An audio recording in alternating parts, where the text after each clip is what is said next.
Shabbat Shalom. Good morning. I hope everybody is doing good this morning. It's about 5:30 here in South Carolina. Woke up kind of early and I can smell the coffee in the background. It's going to be a good Shabbat. But I got something that I woke up this morning on my mind and I would like to share it with you.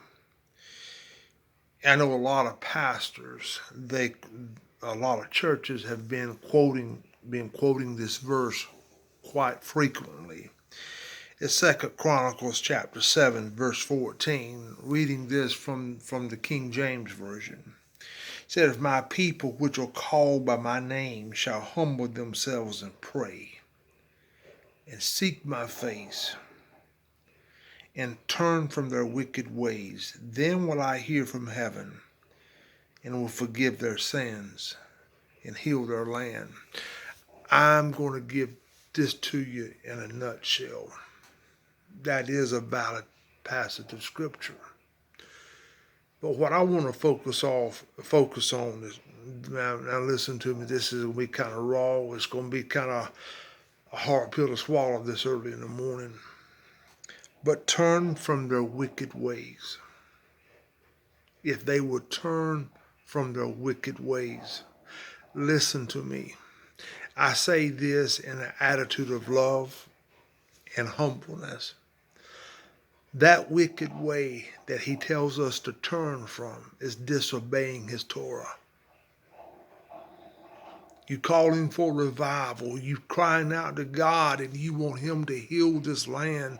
You want him to bring revival to the United States of America.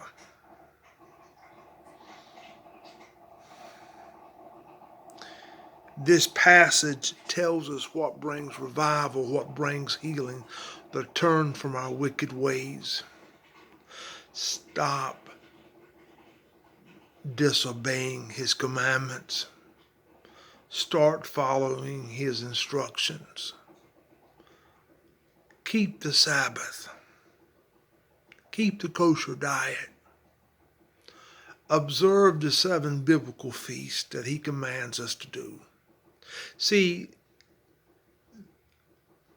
Torah was never given as a means of salvation because we're not saved by obeying Torah. Now listen to me, we're saved by grace through faith.